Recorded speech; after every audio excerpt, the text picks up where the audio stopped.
देखो, हमारे चाचा की बहुत चिंता रहती है उन्हें। ये पैसा नदियों को साफ करने के लिए नहीं है, ये पैसा इसलिए कि बजट में रख दिया, इसको पैसे को साफ कर देंगे, नदियां नहीं साफ। इस बजट ने बड़े पैमाने पर भेदभाव किया है। इन्हें केवल बजट देना चाहिए था अपना जुमला मंत्रालय के लिए। कि मुख्यमंत्री जी का कोई बहुत प्रिय सलाहकार है, उसने ये कहा कि मोहम्मद शमी ने डुबकी लगाई है। ये छुट्टा जानवर तभी हटेंगे जब इस सरकार हट जाएगी। इस बजट ने बड़े पैमाने पर भेदभाव किया है। समाजवादी सरकार बनाए, आपका सर्कल रेट बढ़ा करके 6 गुना मुआवजा देने का काम करेंगे। उत्तर प्रदेश विधानसभा में योगी सरकार ने वित्तीय वर्ष 2025-26 के लिए 8,08,736 करोड़ 6 लाख रुपए का बजट पेश किया। योगी सरकार का यह बजट उत्तर प्रदेश के इतिहास में अब तक का सबसे बड़ा बजट है। वहीं इस बजट को लेकर समाजवादी पार्टी के मुखिया और पूर्व सीएम अखिलेश यादव ने तंज कसा। वहीं सपा चीफ ने कहा कि मुख्यमंत्री को हमारे चाचा की बहुत चिंता रहती है। इन्हें केवल बजट देना चाहिए था अपना जुमला मंत्रालय के लिए। और बजट की पहली लाइन, मतलब सेकंड लाइन जो लिखते हैं बजट की, हम लोग क्या गलत बोल रहे थे? अगर आप बजट की सेकंड लाइन पढ़ेंगे आप, और उस बजट की सेकंड लाइन में लिखा गया है कि हम सभी जानते हैं कि महाकुंभ, हालांकि वर्ड महाकुंभ कहीं नहीं हमारे वेदों में नहीं है, 144 वर्षों में आता है, तो हम क्या गलत बोल रहे थे बताइए आप? हम लोग भी तो ये बात कह रहे थे कि हर कुंभ 144 वर्ष बाद आता है। हर कुंभ 144 वर्ष बाद ही आएगा। क्या गलत कह रहे हैं? जो बात हम लोग कह रहे थे वो आपने लिख दी अपने बजट के स्पीच में, और इनकी बजट स्पीच बिना उर्दू के पूरी नहीं हुई। लगता है वित्त मंत्री ने बजट गोपनीयता बनाने के लिए मुख्यमंत्री जी को भी नहीं दिखाया। अगर मुख्यमंत्री जी को दिखा दिया होता तो शायद वित्त मंत्री ये शेर नहीं पढ़ पाते कि जिस दिन से चला हूं मेरी मंजिल पे नजर है।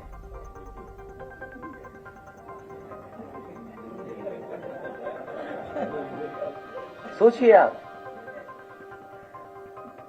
ये गोपनीयता उन्होंने बना के रखी। ये सीक्रेसी होती है, क्योंकि आप बजट किसी को बता नहीं सकते बजट पेश होने से पहले तक। तो देखिए सरकार में हो क्या रहा है, और उसी का परिणाम आपने कुंभ में देखा कि जो उत्तर प्रदेश का पॉल्यूशन बोर्ड है उसका जो डेटा कहता है, और जो सेंट्रल पॉल्यूशन बोर्ड एनजीटी का जो डेटा कहता है, दोनों में ब्लंडर है। दोनों इंजन टकरा रहे हैं। हो क्या रहा है ये बताइए दिल्ली लखनऊ में? दिल्ली वालों के आंकड़े, दिल्ली वालों का डेटा यूपी वाले स्वीकार नहीं कर रहे हैं, और यूपी वाले अपना नया डेटा है जो स्वीकार करेगी दिल्ली के नहीं करेगी। अब ये बताइए आप, अगर हम दिल्ली वालों के आंकड़ों को मान करके कोई बात कहें और ये सरकार नहीं मान रही है, तो क्या ये सरकार कहेगी कि दिल्ली वाले सनातनी नहीं है? अगर दिल्ली वाले ये कह रहे हैं कि जो गंगा का पानी है, संगम में जो पानी है, त्रिवेणी में जो पानी है, वो स्नान करने लायक भी नहीं है, अगर हम दिल्ली वालों की बात माने तो ये बात हम मान के चलें कि लखनऊ वाले दिल्ली वालों को भी सनातनी नहीं मानेंगे, क्योंकि वो विरोध कर रहे हैं, पानी स्नान करने लायक नहीं है। मैं तो इस मौके पर कहूंगा, चाहे वो यूपी पॉल्यूशन बोर्ड के डेटा हो या सेंट्रल पॉल्यूशन बोर्ड का डेटा हो जो मेरे हाथ में है, बीजेपी के सभी नेताओं को सिंटेक्स टंकी भर के दी जाए, उनके घरों पे पहुंचाया जाए विशेष गाड़ी से, जिससे वो अपना खाना बनाएं उसी पानी से, स्नान करें, और जब समय आए तब पीते भी रहें दवाई के रूप में। क्या ये स्वीकार करेगी भारतीय जनता पार्टी? अगर ये नहीं कर रहे हैं, अगर संगम का पानी नहीं स्वीकार कर रहे हैं खाना बनाने के लिए जो भर के आएगा वहां से, और स्नान पीने का काम, और मैं तो कहूं कमाल लगता है जी, एक बोतल में भर करके वहीं रख देना उस सदन में, जब पी के दिखाओ। सोचिए, क्योंकि मुख्यमंत्री जी को पता ही नहीं है वो बैक्टीरिया आता कहां से है, वो बैक्टीरिया आता कहां से है। वो बैक्टीरिया गंदगी से आता है। हमारे मुख्यमंत्री को बीओडी, सीओडी, डिसॉल्व ऑक्सीजन कुछ नहीं पता है।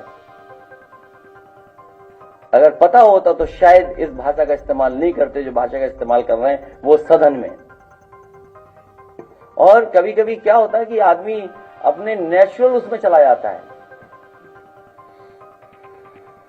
वो उनका नेचुरल फ्लो था। पहले एएनआई ने एक बार दिखाया था नेचुरल फ्लो उनका।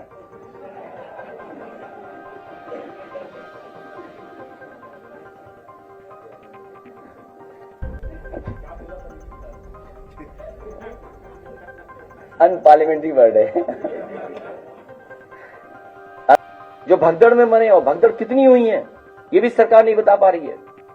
न जाने कितनी भगदड़ हुई है। जितनी बार मुख्यमंत्री गए हैं उतनी बार ही कुंभ में आग लगी है, पता कर लेना आप। जितनी बार मुख्यमंत्री जी गए हैं उतनी बार ही कुंभ में आग लगी है।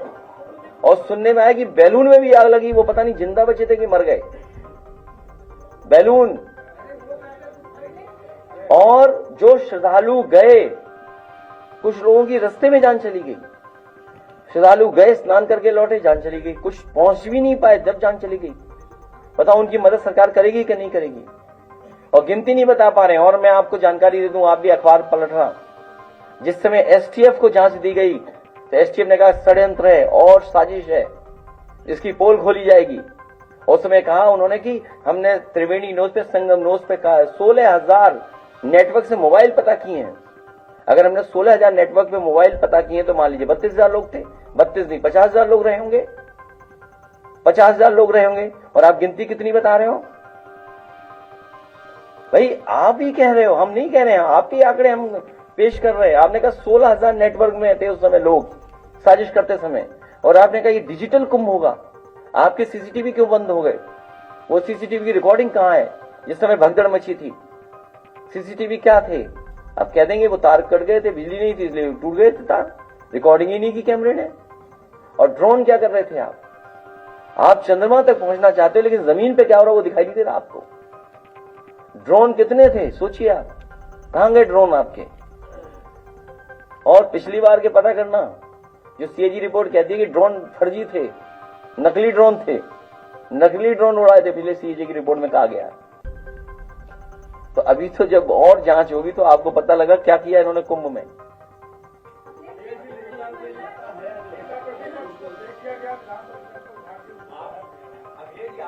ये आंदोलन इसी तरह करते रहे वो लोग, अपनी आवाज उठाने। इसीलिए हम कहते रहे हैं कि ये लोकतंत्र में जो मर्यादाएं हैं, लोकतंत्र में जो परंपराएं हैं, उसका किसी को स्वीकार नहीं करते। ये वही सदन है जब हमारी संख्या थी, इंटरप्रिटेशन ऑफ आर्टिकल की बात थी, इंटरप्रिटेशन ऑफ नियम की बात थी। इन्होंने लीड ऑफ पोजिशन नहीं बनने दिया हमारा। आप बताइए लीड ऑफ पोजिशन कहां बनने दिया इन्होंने हमारा? और अब क्योंकि सुन नहीं सकते, स्वीकार नहीं कर सकते हैं, सच ये स्वीकार नहीं कर सकते हैं, ये सच नहीं सुनना चाहते हैं, इसीलिए लोगों पे तानाशाही दिखाते हैं। ये कमजोर लोग हैं, डरपोक लोग हैं। अरे वो बात अलग है। कुंभ की बात करो, कुंभ की।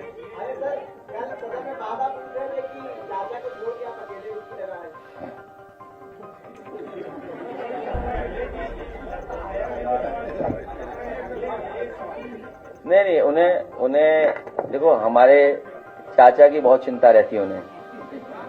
अरे रुक जाओ ना भाई, उन्हें चाचा की चिंता रहती है। अच्छा हुआ उनके संग डिप्टी सीएम दो नहीं गए, वो डुबकी के बाद निकलने ही नहीं देते उन्हें। दोनों हाथ पकड़ करके ऐसी डुबकी लगाते हैं, ऐसी डुबकी लगाते हैं, और नहीं मानते हैं। ले जाओ दोनों डिप्टी सीएम को दोबारा डुबकी लगवाने संग में, अगर डुबकी के बाद बाहर निकलने दें आपको।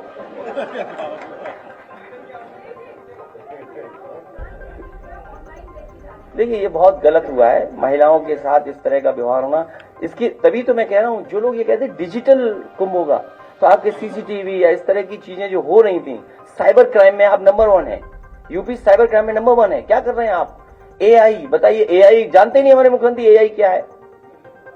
अच्छा एआई अगर जानते होते तो आप सोचिए, मुझे किसी ने बताया, हो सकता है मुझे जानकारी गलत दी हो, आप बेहतर उस चीज को इंटरप्रेट कर सकेंगे।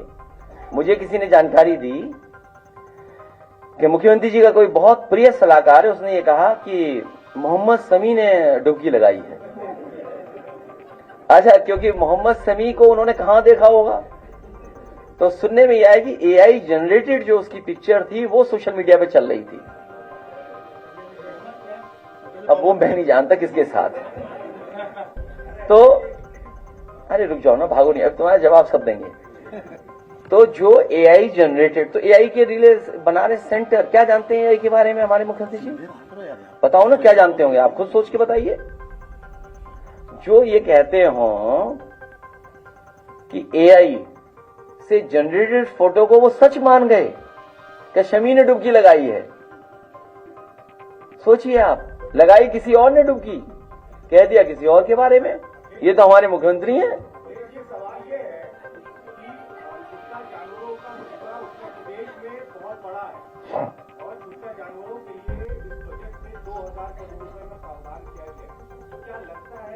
ये छुट्टा जानवर तभी हटेंगे जब इस सरकार हट जाएगी।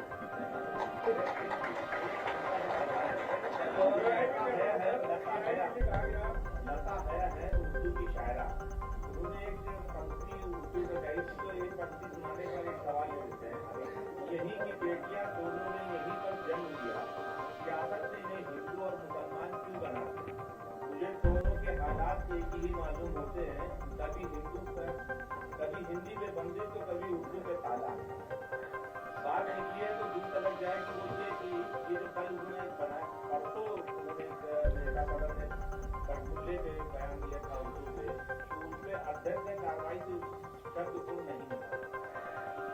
मुझे दुख इस बात का भी है कि अखबारों ने भी बढ़ा चढ़ा करके लिखा है, और अखबारों ने इसलिए बढ़ा चढ़ा के लिखा है कि अखबार भारतीय जनता पार्टी के हो गए हैं। ये जो अखबार हैं जो बढ़ चढ़ा करके शब्द लिख रहे हैं, या जो चैनल बढ़ चढ़ा करके दिखा रहे हैं, ये कई बार अपना सच बोलना चाहते हैं लेकिन उसके बाद भी मजबूरी में बीजेपी के इशारे पे काम करते हैं। तो इसलिए ये गलती जहां सरकार से हुई, नेता सदन से हुई है। और सबसे खराब बात ये, मैंने कल भी प्रेस में कहा और आज फिर रिपीट करता हूं मैं आपकी बात, अगर किसी सदस्य में किसी वजह से वो बात निकल गई हो, क्योंकि वो उनका नेचुरल फ्लो है, ये हमारे मुख्यमंत्री जी का नेचुरल फ्लो है। हमारे मुख्यमंत्री नेचुरली ऐसे हैं। वो हम एएनआई की बात को नहीं कहना चाहते। सुनने में ये भी आया है कि एक दिन एएनआई के सामने ज्यादा रो दिए तो ज्यादा रिकॉर्डिंग हो गई, तो उन्होंने वो रिकॉर्डिंग डिलीट करा करके दोबारा रोए फिर वो। तो जो शायरी आप पढ़ रहे हो, हमारे जो मुख्यमंत्री जी ने पता ही नहीं उर्दू के बारे में। सोचो, उर्दू के बारे में, उर्दू के बातें से विरोध कर रहे थे। और सच्चाई ये है कि उर्दू भारतीय भाषा है। उर्दू भारतीय भाषा है, यहीं पर जन्मी है, यहीं पर पली है, यहीं पर बड़ी हुई है और मेरठ और आसपास से निकली है। तो मुख्यमंत्री जी को कुछ पता नहीं है, वो बस अकेले में गजल सुनते हैं। एक कोई गजल पता नहीं कौन सी थी जिसमें रो रहे थे, इमोशनल हो गए थे। अगर आप कोई देखिएगा, बहुत इमोशनल हो गए थे मुख्यमंत्री जी उसमें। नहीं, वो नहीं थी, वो गजल किसी और की है, गुलाम अली की पढ़ रही है।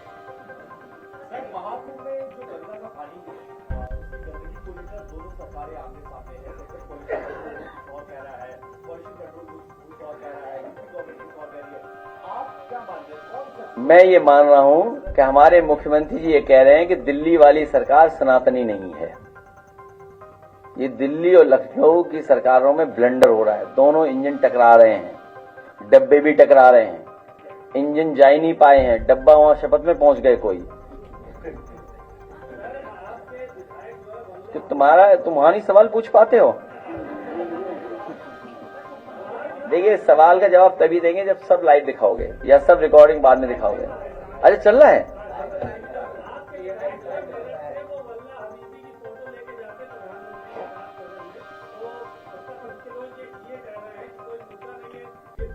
नहीं, देखिए, ये सरकार अगर इन्वेस्टमेंट चाहती है तो ये मुसलमानों के खिलाफ नफरत इन्हें भूलनी पड़ेगी। जो बात ये लॉ एंड ऑर्डर के लिए कहते हैं कि लॉ एंड ऑर्डर जब तक बेहतर नहीं होगा तब तक आपके यहां इन्वेस्टमेंट नहीं आएगा। तो इसका मतलब ये मान लें कि इन्वेस्टमेंट नहीं आया तो लॉ एंड ऑर्डर खराब है आपका। और जब तक नफरत आप नहीं खत्म करोगे तो आप स्टेट को कैसे ग्रोथ के उस इंजन बना पाओगे। और सच्चाई तो ये है, जो कतार के हेड आए हैं, सबसे ज्यादा फंड्स उन्हीं के पास हैं। फंड्स जो इन्वेस्ट हो सकते हैं दूसरे देशों में।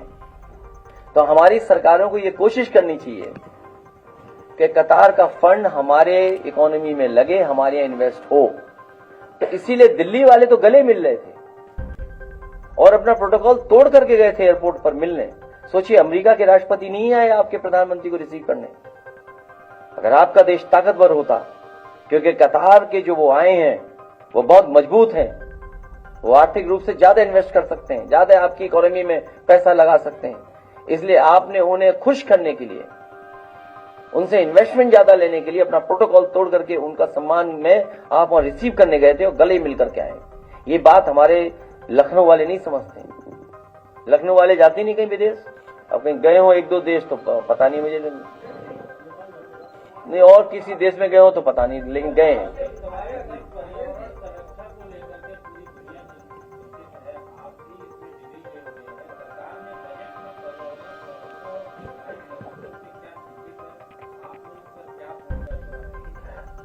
ये इंटेलेक्चुअल्स के लिए और आम लोगों के लिए बहुत इंपॉर्टेंट सवाल है।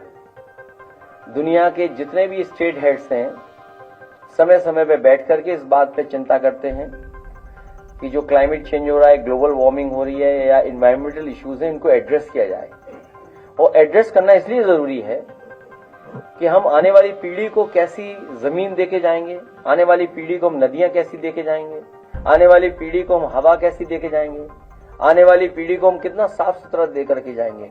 ये चिंता का विषय है और इस पे सरकार और जनता को मिलकर के काम करना पड़ेगा। समाजवादी लोगों ने कोशिश की थी कि एनवायरमेंट की दृष्टि से भी हम अच्छा काम करें और उसको कई जगह हम लोगों ने जगह जगह पे इंप्लीमेंट करने की कोशिश की। जैसे ग्रीन कवर हम लोगों ने बढ़ाया, या जिस तरीके से प्लांटेशन करते थे हम लोग, जिस तरह सबसे बड़ी बात थी कि ये जो आपकी नदी साफ करने का जो फैसला था, मैं आज भी कहता हूं कि जो गोमती रिवर फ्रंट में मॉडल अपनाया गया है, यही गंगा एक्शन प्लान का सबसे पहला और महत्वपूर्ण पॉइंट था कि कोई भी गंदा नाला पानी का नहीं जुड़े नदियों से, और अगर पानी जुड़े तो साफ होकर के जुड़े आफ्टर द ट्रीटमेंट। वो हम लोगों ने कोशिश की गोमती में, लेकिन इस सरकार ने बर्बाद कर दिया उसको भी। और जो नमामि गंगा या गंगा सफाई या नदियों सफाई के लिए पैसा जो इस बजट में है, कई हजार करोड़ है, ये पैसा नदियों को साफ करने के लिए नहीं है। ये पैसा इसलिए कि बजट में रख दिया, इसको पैसे को साफ कर देंगे, नदियां नहीं साफ होंगी।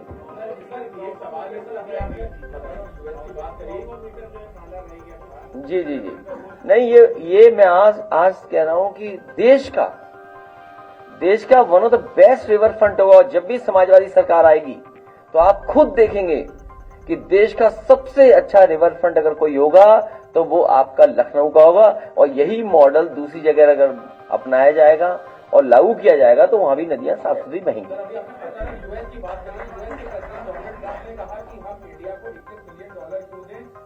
21 के 27 $21 मिलियन। $21 मिलियन कोई खास अमाउंट नहीं है, बहुत बड़ा अमाउंट नहीं है।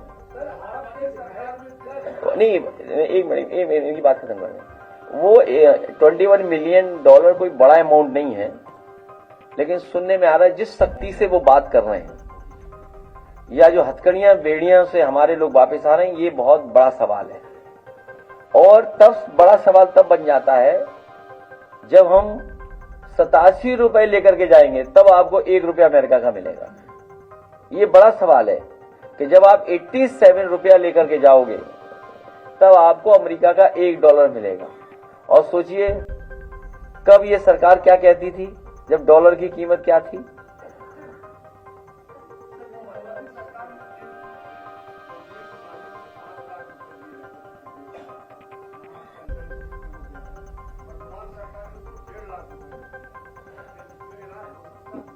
इस पे हम एक ऐड भी दिखाएंगे आपको, वो हमारी पार्टी ने एक ऐड बनाया, वो दिखाएंगे आखिरी में।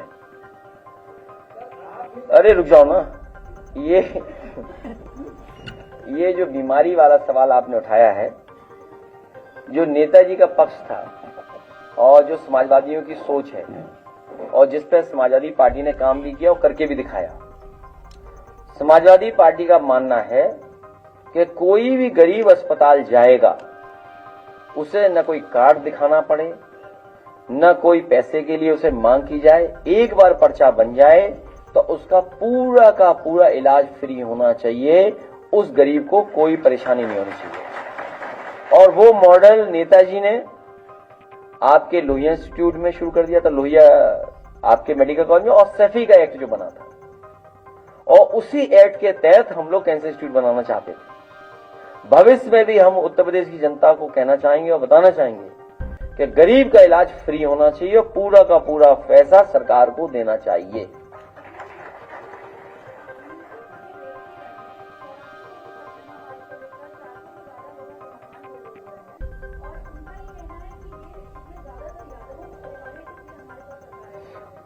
जितना यादव या जो भी पिछड़े दलित, हाँ एक बात और कहने हैं आपको, इस बजट में पिछड़े दलित आदिवासी और माइनॉरिटी के लिए कुछ है ही नहीं। इस बजट ने बड़े पैमाने पर भेदभाव किया है पिछड़ों के साथ, दलितों के साथ, आदिवासियों के साथ, मुस्लिम भाइयों के साथ और आदि आबादी के साथ। और जहां तक बात आप कह रहे हैं फैजाबाद अयोध्या की, वहां लगातार अन्याय हो रहा है।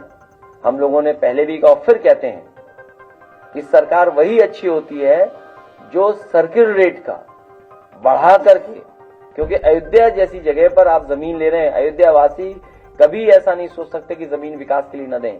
आप सर्किल रेट का बढ़ा करके 6 गुना उन्हें दे दीजिए, वो अपने आप स्वयं तैयार हो जाएंगे, या मार्केट वैल्यू जो हो उसके हिसाब से उन्हें ज्यादा पैसा मिलना चाहिए। हम उनको गरीबों को बताना चाहते हैं, कोर्ट जाएं और 1.5 साल बाद समाजवादी सरकार बनाएं, आपका सर्किल रेट बढ़ा करके 6 गुना मुआवजा देने का काम करेंगे। ये सरकार कंजूस है, ये सरकार का कहना मत मानना। ये 5 स्टार होटल अयोध्या में बनाना चाहते हैं, इन्हें होश ही नहीं है बीजेपी वालों को कि बिना बार के 5 स्टार होटल नहीं बन सकता। सोचिए अयोध्या में ये बार खोलना चाहते हैं। आप बताओ पत्रकार साथियों, कोई अगर ये बात गलत हो तो बताइए कि 5 स्टार होटल कैटेगरी में तभी आप शामिल होंगे जब आपके होटल में बार होगा, बार। सोचिए अयोध्या में बार खोलना चाहते हैं लोग, और अगर बार की परमिशन नहीं होगी तो वो 5 स्टार नहीं खुलेगा। तो जमीन तो ले ली लोगों ने, लेकिन अभी तक कोई 5 स्टार होटल नहीं खुला वहां पर। अगर ये बात गलत हो तो बताइए। और वो पानी का जहाज जो चला था बनारस से, बताओ उसमें बार था कि नहीं था? सब मुस्कुरा रहे हैं, सब चाहते हैं होना चाहिए बार। देश विदेश की ताज़ा खबर पाने के लिए हमारे चैनल NTV निष्पक्ष को सब्सक्राइब करें व बेल आइकन दबाना ना भूलें।